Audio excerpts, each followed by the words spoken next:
Hello दोस्तों, add services में आपका स्वागत है दोस्तों। दोस्तों, इस वीडियो में आज हम बात करने वाले हैं एज ए बैंक ऑफिशियल। हमने पहले भी बात किया हुआ है कि बैंक ऑफिशियल रजिस्टर करते हैं डीजीएफटी पोर्टल पे और उनका अलग अलग रोल है। जैसे एज एन एडमिन रजिस्टर करेंगे, बैंक ऑफिशियल में फैक्टर एडमिनिस्ट्रेटर रजिस्टर करेंगे और आईएएस के लिए रजिस्टर करते हैं। आईएएस क्लेम फाइल करना होता है उनको, और बीआरसी बैंक रियलाइजेशन उनको आईआरएम को रिलीज़ करनी होती है डीजीएफटी पोर्टल पे। 120 डेज़ के बाद बैंक को बीआरसी कैंसिल भी इनिशिएट करना होता है आरएमएस रिस्क मैनेजमेंट सिस्टम को यूज़ करके। ये सारी चीज़ें करने के लिए बैंक को भी डीजीएफटी पोर्टल पे रजिस्टर करना होता है दोस्तों। एंड जैसा आप चेक कर पाते होंगे, अभी हम डीजीएफटी पोर्टल पे ही हैं, dgft.gov.in इसी पोर्टल पे। एंड मैं शो कर देता हूँ कि कहाँ से वो रजिस्टर करेंगे। हालांकि हमने ऑलरेडी बात किया हुआ है रजिस्ट्रेशन प्रोसेस के बारे में हमारे चैनल एट सर्विसेज पे। डीजीएफटी या trade connect certificate of origin या shipping bill of entry, mapping वगैरह से एडवांस ऑथराइजेशन, मल्टीपल लाइसेंसेस की जानकारी अवेलेबल है। तो अगर आप चाहें तो उसको गो थ्रू कर सकते हैं। एज ए बैंक ऑफिशियल अगर उनको रजिस्टर करना है, लॉगिन पे क्लिक करेंगे। ये रजिस्टर का ऑप्शन है दोस्तों। रजिस्टर में रजिस्टर यूज़र एज ए, इन सब सेक्शन में हमने बात किया है। और इंपोर्टर एक्सपोर्टर रजिस्टर करेंगे तभी आईसी मिलेगी, और ये इंडियन के लिए ही होता है। सीए हैं, सर्टिफाई करने के लिए रजिस्टर होते हैं, हमने ऑलरेडी बात की है। पीएसआईए जो इंस्पेक्शन एजेंसीज होती हैं, उनको भी ये ऑप्शन सेलेक्ट करके रजिस्टर करना होता है। बैंक के केस में आज हम बात करेंगे, बैंक ऑफिशियल सेलेक्ट करेंगे रजिस्टर करने के लिए। अब उनका रोल यहाँ पे सेलेक्ट फंक्शन, इनमें से as a factors, EBRC, interest equalisation. अभी जब मैं ये वीडियो रिकॉर्ड कर रहा हूँ आज के डेट में, और जुलाई है 11 जुलाई, एंड फैक्टर एडमिनिस्ट्रेटर का रोल अभी एक्टिव नहीं हुआ है। ओके, अभी इंटरेस्ट इक्वलाइजेशन स्कीम और ईबीआरसी इन दोनों रोल के लिए ही रजिस्टर करते हैं, और कभी भी ये फैक्टर एडमिनिस्ट्रेटर का रोल एक्टिवेट हो सकता है। ओके, ऑलरेडी इस पे वर्क चल रही है, तो कभी भी इसको एक्टिवेट किया जाएगा इस रोल के लिए भी। ओके, तो आप अकॉर्डिंगली अगर ईबीआरसी के लिए तो ईबीआरसी। एंड अब यहाँ दो रोल हैं, ऑफिसर रजिस्टर करना चाहते हैं या एडमिनिस्ट्रेटर। फंक्शन तो हमने सेलेक्ट कर लिया, अब ये एडमिन करेंगे या ऑफिसर। अगर हम ऑफिसर सेलेक्ट करते हैं दोस्तों, तो ये रिक्वेस्ट जाएगी एडमिन के पास अप्रूव करने के लिए। उसके बारे में भी हम बात करेंगे डिटेल में। एंड लेकिन अगर आप एडमिन रजिस्टर करते हैं तो अलग जो आपकी डीजीएफटी, या तो इस आईडी को जैसे आपने अपडेट कर दिया यहाँ रजिस्टर कर लेंगे, तो होम पेज पे पेज के सेंटर में आपको शो होगा पेंडिंग एक्टिवेशन, रोल शो होगा as a administrator, pending activation लिखा होगा। उस केस में आपको जो ऑप्शंस अवेलेबल हैं माय डैशबोर्ड के अंदर मल्टीपल, वो नहीं शो होंगे। जैसे ईबीआरसी के लिए किया है तो ईबीआरसी वगैरह, ये आईएएस के लिए तो आईएएस रूम वगैरह, ये ऑप्शंस नहीं रिफ्लेक्ट होंगे, ये एक्टिवेटेड नहीं होंगे आप जब तक आपकी आईडी जो आपने रजिस्टर किया है वो एक्टिवेट नहीं की जाएगी। और ये क्योंकि ये पेंडिंग एक्टिवेशन शो हो रहा है, तो ये एक्टिवेट की जाएगी डीजीएफटी के द्वारा। अगर आपने एडमिनिस्ट्रेटर सेलेक्ट किया है तो या तो डीजीएफटी के एंड से होगी, हेडक्वार्टर से, या फिर ये जो अलग एडमिनिस्ट्रेटर जिन्होंने इसके अलावा भी कोई अगर अलग administrator as an administrator already select करके रजिस्टर किया है और उनकी आईडी एक्टिवेटेड है सेम बैंक में, तो वो भी, उनके पास भी रिक्वेस्ट जाएगी और वो भी आपकी इस आईडी को, लॉगिन आईडी को पेंडिंग एक्टिवेशन से एक्टिवेट कर सकते हैं। उसके बाद आप अपना जो वर्क है, फंक्शन है, वो प्रॉपरली कर पाएंगे, आपकी आईडी एक्टिवेट हो जाएगी। ओके, तो एडमिनिस्ट्रेटर सेलेक्ट करके यहाँ पे जो भी बैंक है आपका वो बैंक सेलेक्ट कर लेंगे। कई बार इस बैंक लिस्ट में बैंक नहीं शो होती है, इसका मतलब वो रिस्पेक्टिव बैंक ऑनबोर्डेड नहीं है, तो उस केस में बैंक को ऑनबोर्ड होना होगा DGFT में। उसके बाद ही यहाँ इस लिस्ट में ये जो ड्रॉप डाउन है बैंक की लिस्ट, इसमें ये शो होगी।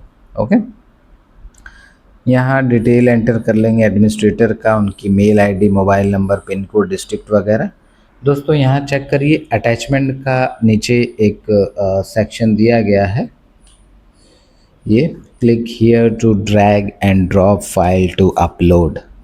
इसमें जो बैंक यहाँ मेंशन है, please ensure authorization letter from bank head office is attached while registering as an administrator.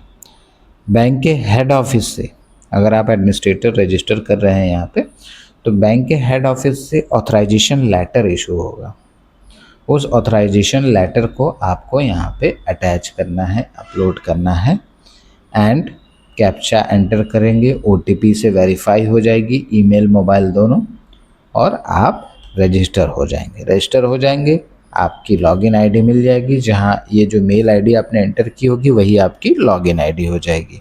Okay, और अगर आप यहाँ पे ऑफिसर सेलेक्ट कर लेते हैं तो यहाँ भी चेक करिए ऑथराइजेशन लेटर उनको चाहिए होगा, और ऑथराइजेशन लेटर अकॉर्डिंगली आपको यहाँ अपलोड करना होगा। ओके, तो दोनों पर जो फंक्शन है, दोनों जो रोल है, उनके लिए कॉमन ही प्रोसीजर है, इसी तरीके से रजिस्टर करना है। और फंक्शन भी चेंज हो सकती है, जैसे ये BRC है तो हमने IS के लिए कर लिया, IS के लिए आप सेलेक्ट कर लेंगे कौन सा बैंक है IS के लिए, वो सेलेक्ट करके कर लेंगे। यहाँ चेक करिए register here if you are an officer administrator for bank, your detail will be validated and approve by your respective administrator oblique DGFT। यही जो मैंने बात करी, अगर आप एडमिन करेंगे तो ये या फिर एडमिनिस्ट्रेटर करेगा, ऑफिसर को एडमिनिस्ट्रेटर करेगा, और सिर्फ एडमिनिस्ट्रेटर है तो या तो DGFT करेगा या कोई पहले से एडमिनिस्ट्रेटर हो जिसकी ID एक्टिवेटेड हो। Please use official email address only for the registration purpose, यानी यहाँ जो ईमेल ID आप एंटर करेंगे वो कोशिश करिए दोस्तों कि आप ऑफिशियल मेल ID ही यूज़ करें जो बैंक एडमिन है। एंड सेकेंड पॉइंट यहाँ पे, while registering as an administrator please ensure authorization letter from the bank head office is attached while registering as an administrator. अगर आप एज एन एडमिनिस्ट्रेटर रजिस्टर कर रहे हैं तो ऑथराइजेशन लेटर मैंडेटरी है, आपको अटैच करना होगा, ID वेरीफाई होगी अकॉर्डिंगली एंड देन एक्टिवेट हो जाएगी। ओके, तो ये प्रोसीजर है कि कैसे रजिस्टर करेंगे। मान लीजिए किसी एडमिन ने रजिस्टर कर लिया और उसके बाद क्या क्या ऑप्शन शो होंगे, वो कुछ स्क्रीनशॉट हमारे, बिकॉज हम बैंक नहीं है दोस्तों, बट कुछ हमारे पास हेल्प डॉक्यूमेंट या स्क्रीनशॉट अवेलेबल हैं, उसी के थ्रू हम बात करेंगे दोस्तों।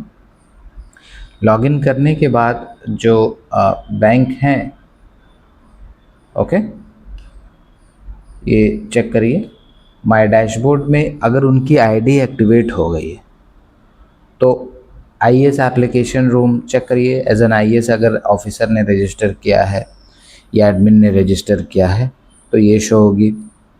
माय डैशबोर्ड के अंदर ऑफिस मैनेजमेंट, यानी ऑफिस भी अपना मैनेज कर सकते हैं। यूज़र मैनेजमेंट में ही जाके ये चेक कर सकते हैं बैंक कि कौन से यूज़र की ID एक्टिवेटेड है। मान लीजिए कोई यूज़र है यानी बैंक ऑफिसर है या कोई एडमिन है, आपने एडमिन से लॉगिन किया, एडमिन प्रोफाइल से, और कोई एडमिन है वो उनकी रिटायर्ड हो गए हैं वो, और उनकी ID को डीएक्टिवेट करना है तो आप यूज़र मैनेजमेंट में जाके डीएक्टिवेट भी कर सकते हैं।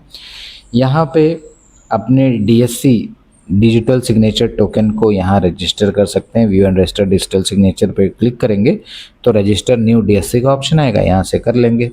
हेल्प डेस्क सर्विस यानी DGFT की जो हेल्प डेस्क टीम है उन पे अगर कोई टिकट रेस करना हो तो इस ऑप्शन से, और ये IS के लिए इन्होंने रजिस्टर किया है तो IS एप्लीकेशन रूम में जाके जो जो एप्लीकेशन अवेलेबल हैं वो आपको शो होगी। माय डैशबोर्ड में ये सारे ऑप्शंस आपको शो होंगे। ओके, एंड हम बात करते हैं दोस्तों नेक्स्ट जो स्क्रीनशॉट है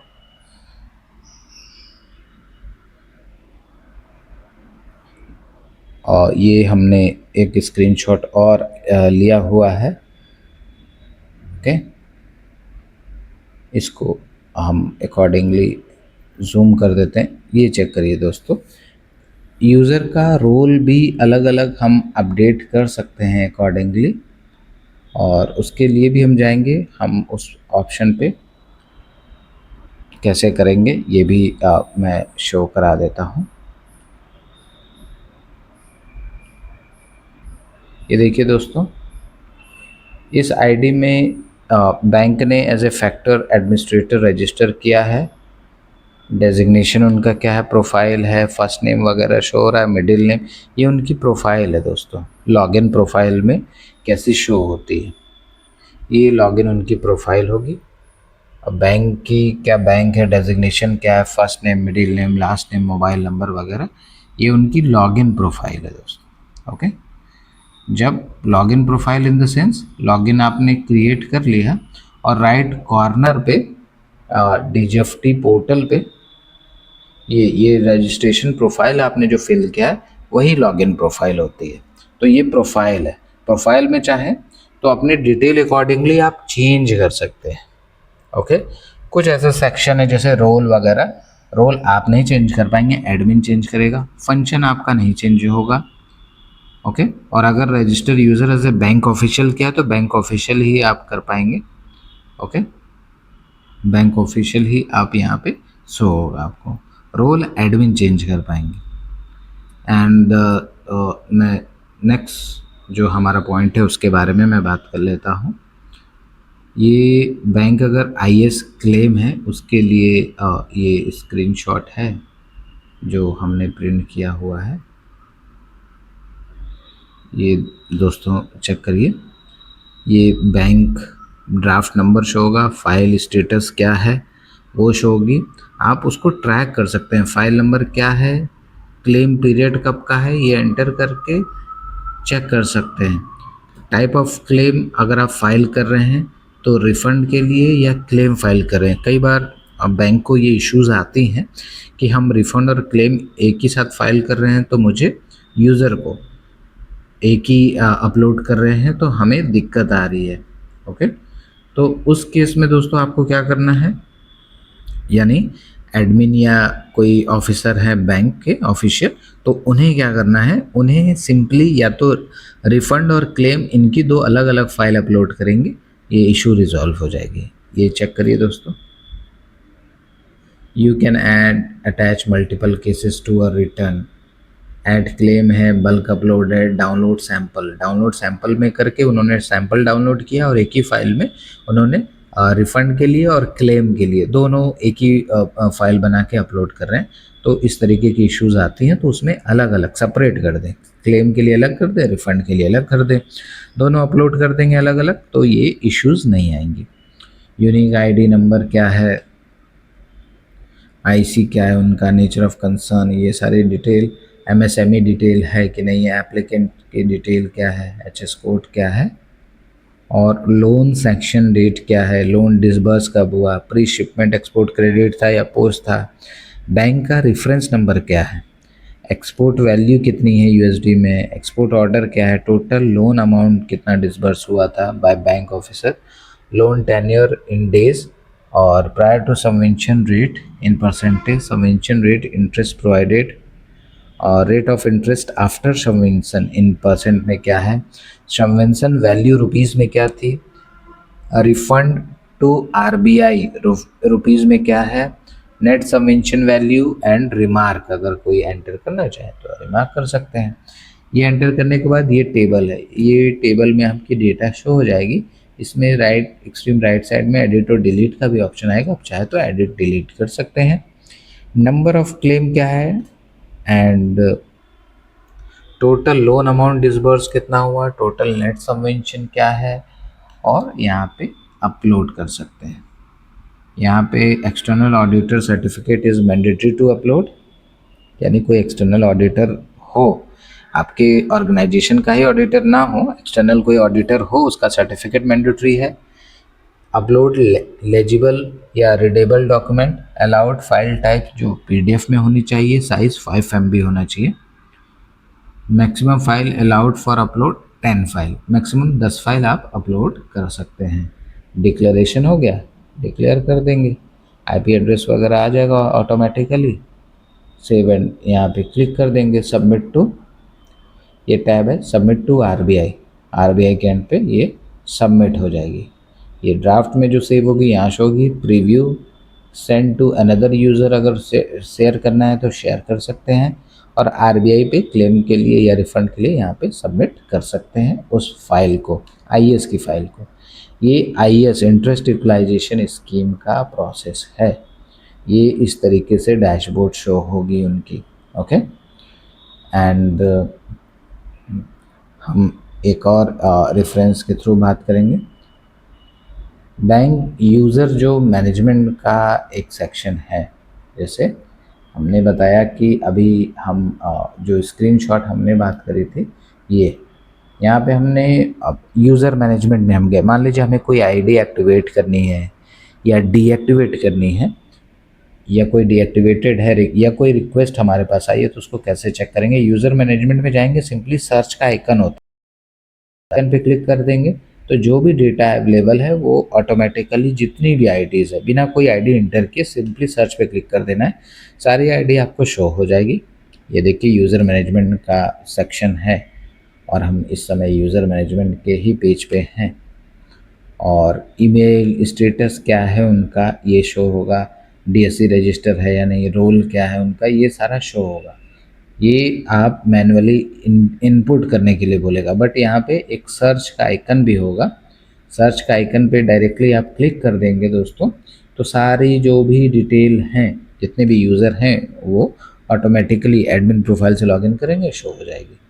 ओके, तो इस केस में दोस्तों आप चेक करेंगे, ये सारी IDs जो है, रोल है, ईमेल ID है, कौन सा बैंक है, bank name, email ID, user name, और रोल दिया गया है दोस्तों, क्या क्या रोल है उनका, एडमिन है, ऑफिसर है, क्या रोल है, और स्टेटस क्या है, एक्टिव है या रिजेक्ट हुआ है, लास्ट लॉगिन उन्होंने कब किया था वो भी शो होगा, और डेट एक्टिवेट या इनएक्टिव ID कब हुई है। ओके, इन सब के सामने दोस्तों राइट साइड में एक एक्शन का टैब है, एक्शन पे क्लिक करेंगे तो जैसे ये एक्टिव है यूज़र, इन पे मैंने क्लिक किया तो इस एक्शन पे डीएक्टिव यूज़र दोस्तों अपडेट यूज़र का आ रहा है, यानी उनकी मैप, कोई ऑफिस ब्रांच इनके साथ मैप करनी है तो वो एड्रेस भी करनी है, व्यू यूज़र कर लेंगे, और एडिट यूज़र प्रोफाइल करनी है तो आप यहाँ पे क्लिक करके सकते हैं, उसके रोल को चेंज भी कर सकते हैं दोस्तों। ओके, एंड ये था, आप क्लिक करेंगे, रिजेक्ट जो हुई है, रिजेक्ट एक्शन का टैब है, ये जो ब्लू में शो हो रही है, यहाँ पे एक्शन है, एक्शन पे क्लिक करेंगे तो उसमें एक्टिवेट यूज़र करने का ऑप्शन आएगा, व्यू करने का आएगा। आप प्रोफाइल व्यू कर लिए, यानी एडमिन जो है जिनको एक्टिवेट करनी है वो क्लिक करके प्रोफाइल व्यू कर ले, और उस ID को चाहे तो एक्टिवेट कर दे, या फिर रिजेक्ट रहने देना है रिजेक्ट करें, या पेंडिंग केसेस जो होंगे, पेंडिंग एक्टिवेशन, वो भी इसी एक्शन पे क्लिक करके यूज़र मैनेजमेंट में शो होगी, जिनकी ID जो already activated as a bank.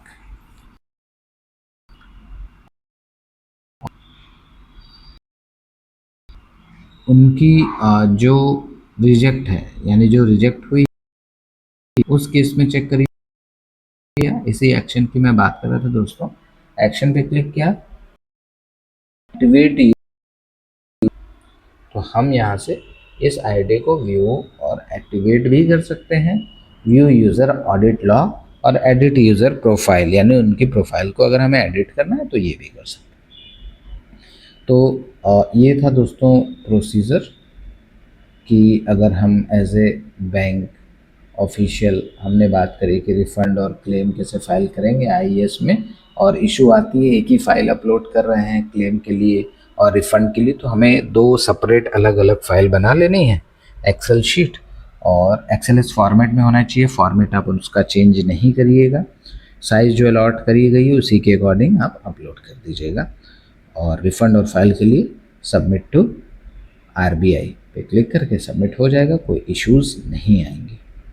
Okay, और ये हमने यूज़र अपडेट यूज़र रोल में हम गए, चेक करिए हम जब एडिट प्रोफाइल में उनके गए तो अपडेट यूज़र रोल का सेक्शन आया है। इसमें जो हम एज एन एडमिन भी इनको अपॉइंट कर सकते हैं, एज एन ऑफिसर भी अपॉइंट कर सकते हैं रिमार्क टाइप करके। तो यूज़र रोल हम अकॉर्डिंगली चेंज कर सकते हैं, अपडेट कर सकते हैं यूज़र मैनेजमेंट में। ब्रांच को भी मैप कर सकते हैं, कोई ब्रांच हो बैंक की तो उसको मैप भी किया जा सकता है उस एड्रेस को अकॉर्डिंगली। ओके, ये था दोस्तों किस तरीके से प्रोसीड करें